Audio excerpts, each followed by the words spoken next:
Good morning, and thank you for coming out today to the police department. We want to share with you an update on a homicide case that our detectives have been working for the last 20 or 30 hours straight. It is a case that occurred down on Lake Morton in our Lake Morton neighborhood area. It is a double homicide, as you know, and there's been an arrest made in that case of Marcel Walden, a black male, 36 years of age. This is a photo of a Walden.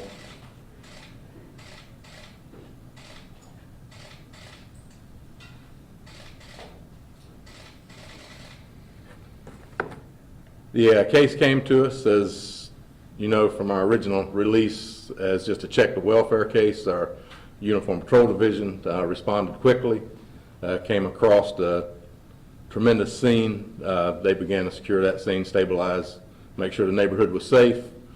From there, our criminal investigations detectives began their work, working in conjunction with our state attorney's office. They worked through the night and through the next day. Tremendous amount of crime scene work that our crime scene folks had to go through on this case, but we're very pleased at the work they have done. Certainly does not diminish the tragedy in this neighborhood and the healing that will have to occur to bring back a feeling of safety in that neighborhood, and we'll continue to work at that day in and day out till we accomplish that. But to give you some idea of the timeline of this case, as much as we can share, this is still very much an active case, and still quite a bit to go before this case ever sees its prosecution. But the items we can share with you today, Chief of Detectives Sam Taylor will be sharing that timeline with you. Thank you. As the Chief mentioned, Patrol received a phone call on Tuesday afternoon to check on the welfare.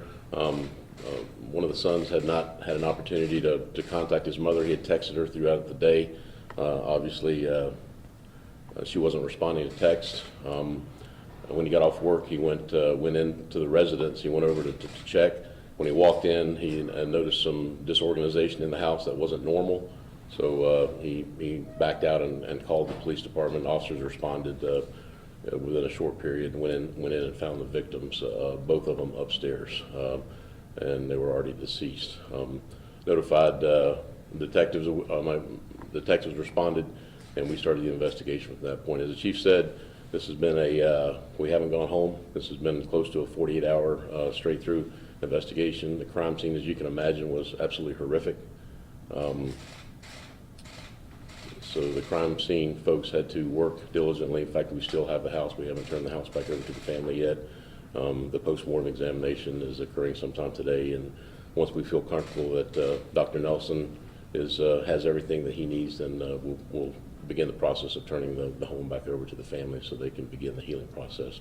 As the chief mentioned, the healing process is going to take some time. We did what we can to bring the family some closure. The detectives and the crime scene folks have worked very hard to do that, but this is going to be a long process, not only for the family, which is our main concern right now, but for also the entire neighborhood. That's a very nice neighborhood down there. No neighborhood deserves the unspeakable tragedy that occurred there. During the course of the investigation, I'll answer your questions. I'm sure you guys have some questions, but we were able to develop the suspect, as the chief mentioned. This gentleman right here, we were able to develop Mr. Walden as a suspect. We were able to put our hands on him last night around 6 o'clock. We served an arrest warrant where he was staying at the Relax Inn on Lakeland Hills Boulevard. Brought him out of the room, placed him in custody, and brought him down to the station for some questions. Once we're done with the question process, you're going to get a copy of the affidavit that we were able to get a judge to agree to. He was charged with 10 felony counts to include first-degree capital murder. So with that, obviously it's very early in the investigation. There's still a lot of work to be done as far as locating video. We've got quite a bit of evidence, obviously enough to put him in jail for 10 felony counts, but there's still a lot to do yet. So with that, I'll answer any questions that you have. How did he do it and why? How did he do it? We think that it was a random act. We don't, as far as we know, we have not been able to locate any relation between him and the victims. There may in fact be some relationship that we're able to determine down the road. But we do not, at this point in the investigation, have any reason or any reason to believe that he knew either one of the victims at all. How did you pinpoint him as a suspect?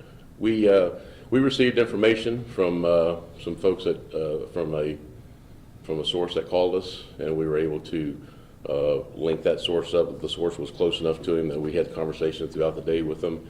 The source was able to provide us some information that gave us a comfort level that this was the guy. There were some items that were taken out of the home that only the person that committed the crime would know, and this guy was able to describe those items that he saw our suspect in possession of, which led us to believe that this was, we had a comfort level that this was the guy. So was the intent robbery? There were some items taken out of the house, jewelry items and some personal items that were taken out of the house. So that's our theory right now, that it was a robbery. Were they stabbed to death? They were, yes. You believe he just picked them at random? Just walking down the street and sells a house? He did not add any clarity in his statement as to how he ended up in the house. In fact, he denied ever being in the house. So right now, yes, we believe that he found the house and went in through an unlocked or unsecured door. There's no signs of forced entry to the residence. This is not his first rodeo. He has a long history. What is that? He has a history of some domestic violence charges. He also has a history of some burglaries, some trespassing, some resisting arrest, some driver's license, driving charges, driving with a suspended driver's license, things of those sorts. So he just got out of prison on a burglary charge, I believe, in 2016. This report says he stole their vehicle as well. Were you able to recover their vehicle? Yes, he did. There were two vehicles at the residence. There was a red Mercedes that was still at the residence when we got there. There was a white Audi, a 2016 white Audi A6 that was not at the residence when we got there. We were obviously very interested in locating that Audi, so that's where we were focused on for the most part yesterday during the day, in Tuesday night into Wednesday morning. We were able to locate the Audi like 8 o'clock, I believe it was, on Tuesday evening. It was had been set on fire off of Oregon Avenue. And did he attempt to set the house on fire as well? We believe he did. When the officers entered the residence, all the appliances were gas, or the stove was gas rather, and every single burner was on, and the oven was on, and all the burners were on. We think he left it that way in an attempt to burn the house down to cover up the evidence that was there. Can you talk about the rarity of a random crime like this? Yes. I've been doing this almost 32 years, and I can count on one hand the number of times that that the victim has no relationship, or we can find no nexus between the victim and the suspects. So it's extremely rare for something like this to occur. So, and I'd make another comment on that. Because of the rarity of it, that's why we have a comfort level that these things very, very seldom occur. You know, and this was just an unfortunate set of circumstances that he picked that house. You know, it's a very rare act, and most of the time there's some sort of the victim knows the suspects in some way. They're business partners, or they work together, or they're married, or there's some professional or personal relationship. And as I said, as of this morning at 10 o'clock, we haven't been able to find that nexus. Now, we may at some point make a nexus between those two, but as of this morning we haven't. But yes, it's extremely rare for that to occur. Do you know what the Hendersons were doing in the morning and what time? We have a pretty good feel for it. Yeah, we believe that Mr. Henderson had gone to a local restaurant here to pick up breakfast for him and his wife. I think he had gone for a walk. We have witnesses that saw him walk the lake early in the morning. He was a fairly, from what we're being told, he liked his routine, and he was did pretty much the same thing just about every day. So we were able to locate the fact that he went to a local restaurant, picked up breakfast, brought it back. It appeared that he was in the process of setting up the breakfast. There appeared to be a two place settings set up in the kitchen downstairs. It's, I believe, a 3-story. Is that right, Trace? 3 stories? Yes, a 3-story home. In the first floor where the kitchen was, there was a table. There were 2 meals set up, two sets of spoons and forks and knives, and 2 drinks, a cup of coffee and then another drink. And the meals were still wrapped in a bag, 2 meals in a styrofoam wrapped in the bag. So we believe that he came home after buying breakfast, and that his wife was already had been killed upstairs. When he couldn't raise her, we think he probably went upstairs to find out what was going on, not knowing obviously what had occurred, where the killer was still up there, and a struggle ensued between those 2, and then he ended up subsequently being killed as well. When people think of Lakeland in that area, that's a very safe, upscale, very nice neighborhood. I mean, what do you tell residents about being vigilant, being aware of, your surroundings and doors being locked? I mean, 'cause you just wouldn't think that would happen in the Lakeland Historic District. Yeah, you wouldn't think it would happen anywhere in the city of Lakeland. Lakeland, for all intents and purposes, I know we have a lot of businesses and a lot of people here, but, for all intents and purposes, we're still a small town. We are, and these were 2 folks that are very well loved, and they, went to Lakeland High School, graduated from Lakeland High School, obviously a city commissioner. She has ties in the community, this is a gut punch. This hurts. This is I knew her personally. I worked with her on the city commission, so it's tough. But having said that, we're still a very safe city. We've got a lot of professionals that work very hard every single day to keep the city very safe. I see it. We experience it every day. So I would encourage the citizens to not let this incident define us. It's a tragedy. We'll get through it. We'll grieve. But we'll get through it, and the sun will come up tomorrow. We'll do the best we can to wrap our arms around the family, and and do the best we can to make it better. And this is just the first step, putting this guy in jail. Was he homeless? Did he live around the lake? Or? He had the address he gave us was on Herschel. That he has some relatives. I believe it was his mother that lived somewhere on Herschel. But at the time, he was basically staying with friends and hotels to hotel. He told us we actually arrested him out of the Relax Inn on Lakeland Hills Boulevard. The previous location he was at the Lake Wire Inn on Florida Avenue. Has he been cooperative with you? Has he spoken to you at length about what transpired? He made some, I wouldn't want to quantify him as confessions. He made some admissions relative to everything but the homicide. He made some admissions relative to attempting to cash a check. He made some admissions relative to using the credit cards. He made some admissions relative to burning the car, but he didn't make anything significant statements concerning the homicides. So. Did he injure her in any other way?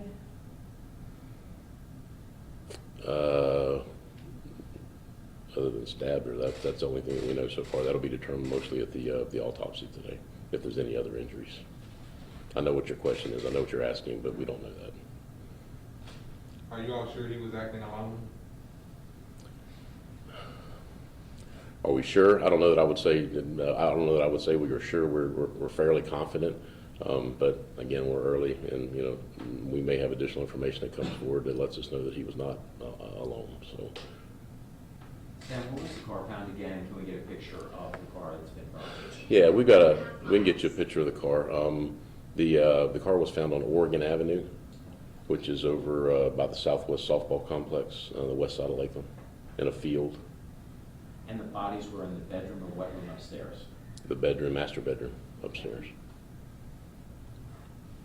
How's the family doing? I can't even imagine. Yeah, it's tough. I mean, it's tough on everybody. Not only the family, it's obviously doubly tough on them. But like I said, these folks were deep seated in the community. They graduated. They were, she was a commissioner here, so they're putting one foot in front of the other, and they wanted to be here today. They just didn't think they could get through it. So they gave a statement that I'll give to you at the very end. But that's about as much as they could muster up today, which is understandable. So. Anything else? You guys are good. Let me read this statement from the family. This is from the family. They asked us to read this in lieu of them being here. But they said they wish to thank everyone at the Lakeland Police Department detectives and everyone that has helped out over the past few days to help them understand this tragic event. Your diligence and continued effort in bringing those responsible to justice is deeply appreciated. We are comforted to know that a suspect has been apprehended, but nothing can truly compensate for the loss to our family and to our community. We appreciate all the thoughts and prayers from family and friends and the entire community. We truly feel the love and support, and we are forever grateful that the support and respect for privacy during this time will be respected. And that is from Todd and Sarah Bayless and Will Henderson, and we can get you a copy of that as well, so you guys can put that verbatim. So, all right. Did Mr. Boynton see anything? Did he see anything? Is that what you're asking? Hear anything? Not that I'm aware of, no. Not that I'm aware of. I didn't interview him, so he was interviewed, but I didn't interview him, so not that I'm aware of, no. So, thank you guys for coming out. I know this has been a tragic event for Lakeland, but as I said, the sun will come up tomorrow. We'll get through it.